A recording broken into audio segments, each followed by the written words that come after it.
Mark Murphy from Inside Auburn Tigers and 24/7 Sports. Talk about this fall camp for you, going to the next phase, how you feel like you're playing, and also you got a lot of praise from your head coach on Saturday night. I guess that got a little bit.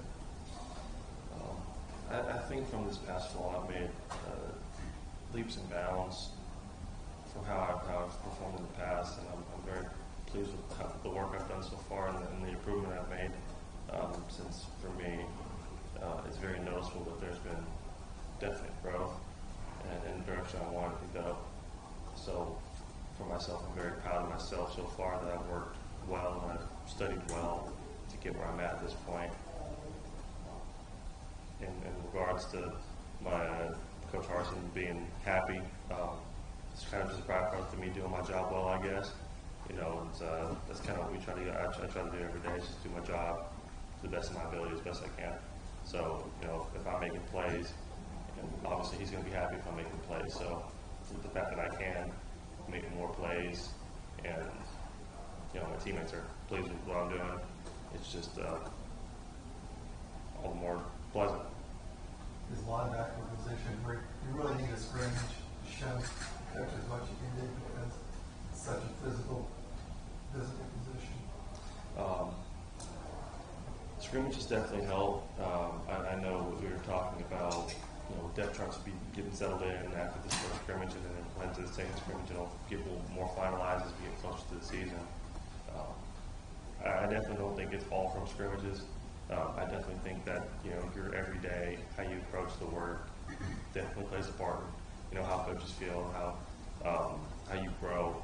So I think it's good that as a position group, we get to go out there and tackle for real, since that's something we need to continuously practice, and it's a little harder to practice tackling in modern football. So I'm definitely appreciative of scrimmages, and I definitely think they do help getting our room more well-rounded. Wesley, Brian Matthews on Sports.com. You mentioned your improvements. What areas did you come into this year wanting to improve the most? Football IQ, football intelligence, just being a better football player and understanding what am I doing and how do I affect the field, how do I affect my teammates, and really taking strides in, like, what is my job. And I've definitely taken strides in that, because, you know, coming into the summer was really difficult.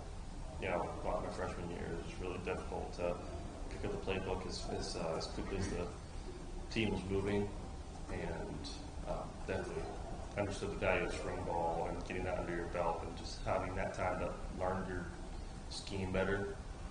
I've definitely improved on learning my scheme, and I've continuously trained the small details, like, you know, where do I place my eyes. You know, and obviously I'll catch myself not having the best eye discipline all the time, but, you know, it's way better than when I first came in. Your bias will warn you up. Hope you doing over there? I'm doing good over there. Good, man. What have you noticed as a defender with the quarterbacks, particularly with Finley comes out in action? A lot like Bo Nix, Robbie's a pain in the butt, I'm not gonna lie. You know, a lot of times your defenses are designed to handle 10 players, you know, because you don't normally expect the quarterback to scramble. You know, quarterback creates extra gaps in the run game. So Robbie's definitely just been a problem, and it's put me on high alert every time he's in the game, since there's a good chance he might scramble out and, you know, extend plays. The other two quarterbacks, just as deadly, just as accurate as they usually are. I know people are going to bash on TJ. TJ's a good passer. I'm not going to have anyone badmouth him. He's a good quarterback. And Zach Calzada is just as good as a quarterback. They're all really good quarterbacks. I have no idea who's going to play.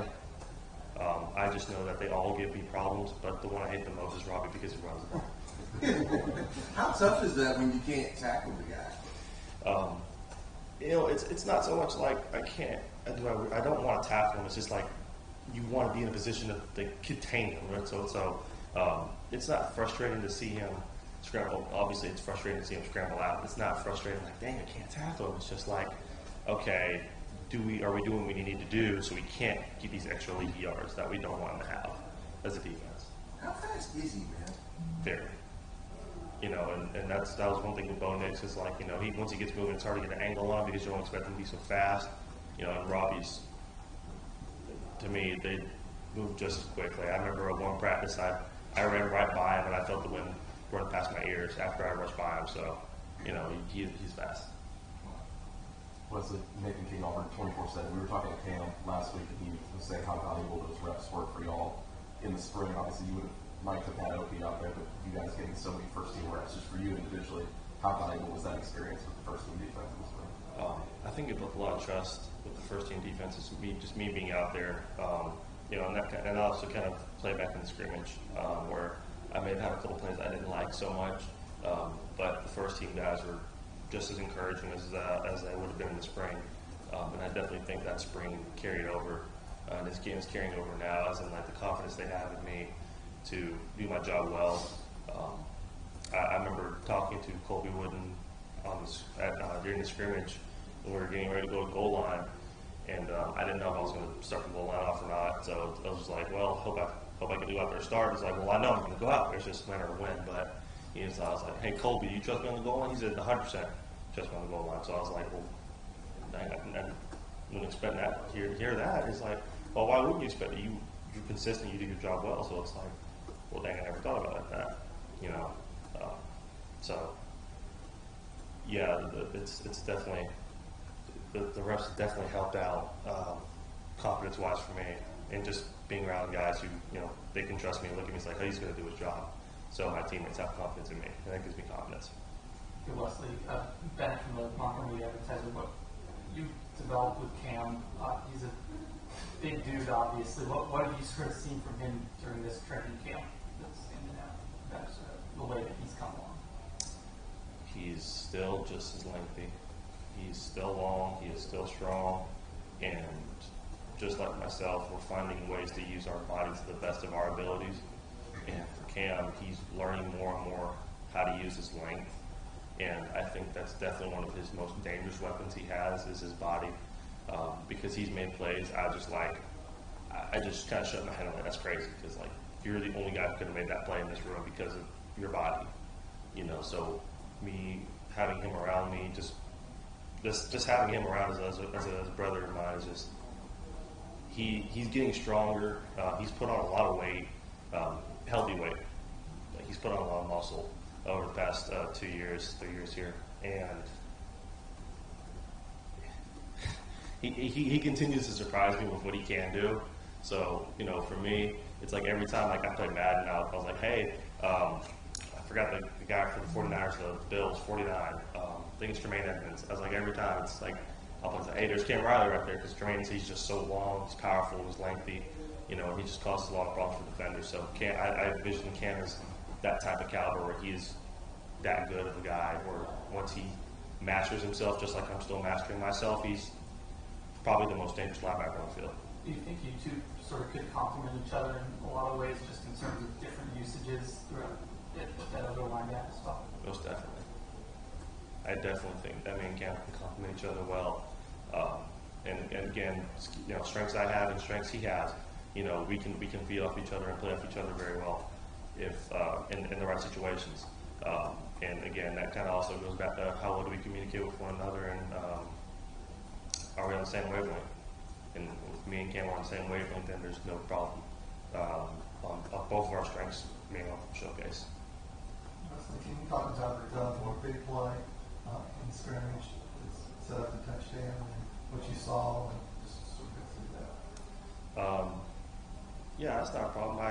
We got calls from the sideline, so, you know, go through the whole pre-snap, you know, my pre-snap cadence in my head. We're making the call, set the front, yada, yada, yada, make sure the guys know what the play is.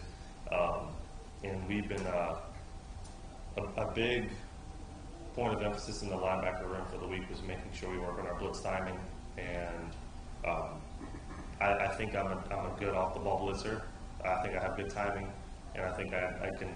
Once I get a quarterback's cadence, it's not too. I feel really good jumping on their cadence. Obviously, it could bite you in the butt sometimes, but this time, read it just perfectly. So, read the play like I was supposed to, timed my blitz up perfectly, and was right at the mesh point for the quarterback and the running back at the same time. So I was able to get on the tackle right at the mesh point. Ball pops out, get the running back out of the way from recovering the ball, set my teammates up for opportunity, flip the field for us. So for me, just another good job at executing what we're being taught in the room, and it paid off for my team.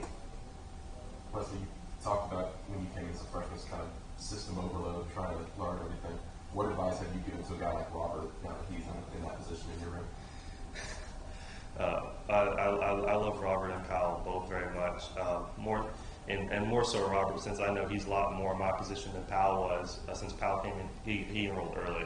So I look at Robert a lot more, and I try to push him in the right direction that he needs to go to be successful in the room. And he's doing well about as I did, where it's just a lot of information. He's not sure how to understand the information, so I'm there to kind of guide him on the occasion of how you should try to understand this information, because it's one thing to get a playbook and like, okay, learn it. It's like, well, I don't know where to start. Like, how do I understand the language? Like, so I know exactly the position Robert's in. So he's definitely made a lot more growth than I did my freshman year, as in trying to understand and learn the playbook and how to understand the concepts of what we're doing. And I think he's grasped it well for the most part. Again, I'm not expecting him to be perfect. It's just I'm expecting him to get one nugget at a time and be able to learn as he goes, and try to learn these little details that we coach in the room, and just slowly apply that to his game, since I know he's not going to be able to fully grasp it until we kind of step off the gas pedal, which hopefully we'll be not stepping off the gas pedal for the next 6 months. So I know he's going to continue to learn as we go, and I'm going to continue to try to help him out as best I can. But I definitely think he's in a lot better of a position than I was my freshman years, and having an older guy help them understand how to understand the playbook. I wanted to ask about Coach Roberts and how he's fitting in with you guys, and we learned a lot from him. We are learning a lot from him. Coach Schmedding told us that he did not want to leave the linebacker position as a coach, but he felt for the best interest of the group that he wants to put the best guy he can in that position, since he knows if he's going to be the defense coordinator, he needs to put the best guy in that spot. And so he talked long and hard, and he told us, like, well, we didn't know everything, who all the coaches were, but he told us, like, he was really wanted to put the right guy at the position, and I definitely think he did put the right guy in the position. And we get along with Coach C-Rob great.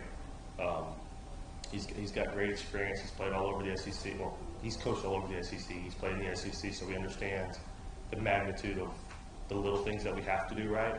And he continuously stresses those little things, and to his credit, he loves to joke around with us, and we love to joke around with him.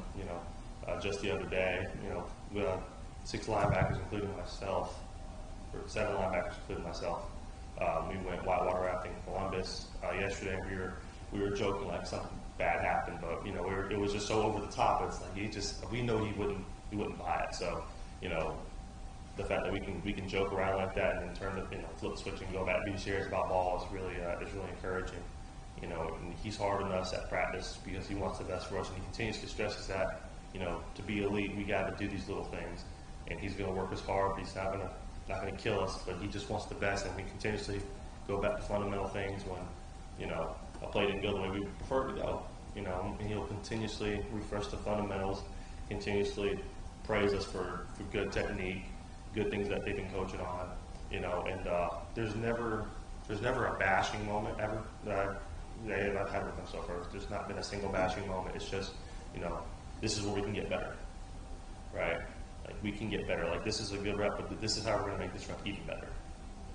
So he's been a good influence in the entire room, and I'm very grateful to have him. Thank you, Wesley. Thanks, Wesley. Thank you all so much for coming out today. Thanks. Wesley, The draft guy.